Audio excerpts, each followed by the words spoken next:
नमस्कार, ये आकाशवाणी शिमला है। अब आप प्रभा शर्मा से प्रादेशिक समाचार सुनिए।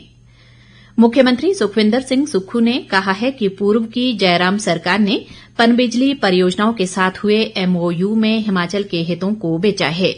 उन्होंने कहा कि लुहरी, सुन्नी और डुग्गर पनबिजली परियोजनाओं के लिए पूर्व सरकार के समय में हुए एमओयू में रॉयल्टी के रूप में मिलने वाली 12% निशुल्क बिजली को खत्म किया गया है। इसके अलावा लाडा के नियमों को भी बदला गया है और जीएसटी को माफ किया गया है। वे आज शिमला में चल रहे प्रदेश विधानसभा के मॉनसून सत्र के दौरान प्रश्नकाल में विधायक केवल सिंह पठानिया के सवाल का जवाब दे रहे थे। सुखविंदर सिंह सुक्खू ने कहा कि सरकार ने तय किया है कि बिजली परियोजनाओं को 12 वर्ष तक 12%, 12 से 30 वर्ष तक 18% और 30 से 40 वर्ष तक 30% बिजली रॉयल्टी के रूप में राज्य को देनी होगी और 40 वर्ष बाद ये प्रोजेक्ट हिमाचल का होगा। मुख्यमंत्री ने कहा कि सरकार स्पष्ट कर चुकी है कि हिमाचल के हितों को किसी भी सूरत में बिकने नहीं देंगे और अपनी शर्तों के मुताबिक इन परियोजनाओं को चलाएंगे।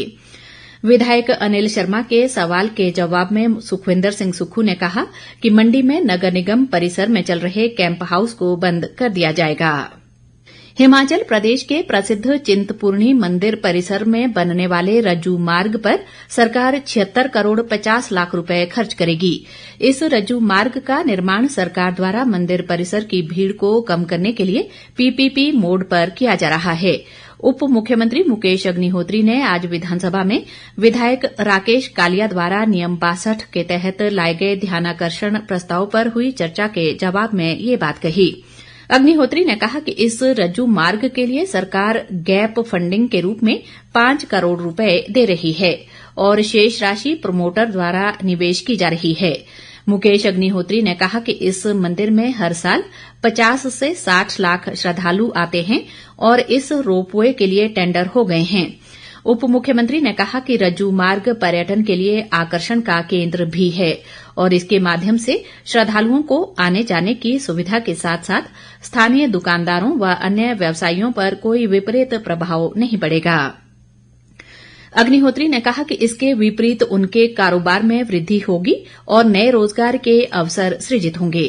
उन्होंने कहा कि बाबा बालकनाथ, बिजली महादेव और माता श्री नैना देवी में भी रज्जू मार्ग बनाने प्रस्तावित हैं। इससे पहले चर्चा में भाग लेते हुए विधायक राकेश कालिया ने कहा कि रोपवे के बनने से चिंतपूर्णी में बाजार उजड़ जाएंगे।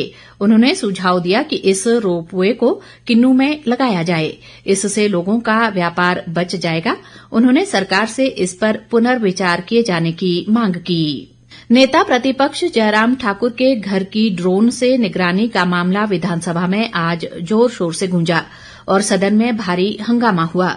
सदन की कार्यवाही शुरू होते ही नेता प्रतिपक्ष जयराम ठाकुर ने विधानसभा में पॉइंट ऑफ ऑर्डर के माध्यम से मामला उठाते हुए कहा कि उनके आवास की ड्रोन से निगरानी की जा रही है।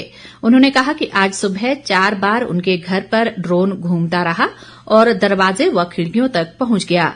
जयराम ठाकुर ने कहा कि जब मालूम किया तो पता चला कि ये एसपी के आवास से संचालित हो रहा था। उन्होंने इस पर कड़ा ऐतराज जताया और इसे गंभीर मामला बताया। जयराम ठाकुर ने कहा कि ये व्यक्ति के परिवार की निजता का हनन है और इसे सहन नहीं किया जा सकता। प्रश्नकाल समाप्त होने के बाद मुख्यमंत्री सुखविंदर सिंह सुक्खू ने पॉइंट ऑफ ऑर्डर के तहत इसका जवाब दिया। उन्होंने कहा कि नेता प्रतिपक्ष को सनसनी फैलाने की आदत है।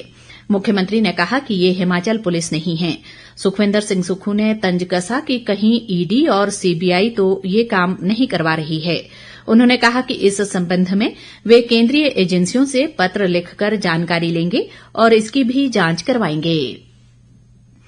स्वास्थ्य मंत्री कर्नल धनीराम शांडिल ने आज शिमला में 7वें राष्ट्रीय पोषण माह का प्री लॉन्च किया। उन्होंने कहा कि 1 से 30 सितंबर तक प्रदेश भर में चलने वाले इस अभियान के तहत प्रदेश के भविष्य को स्वस्थ और सशक्त बनाने की दिशा में कार्य किया जाएगा।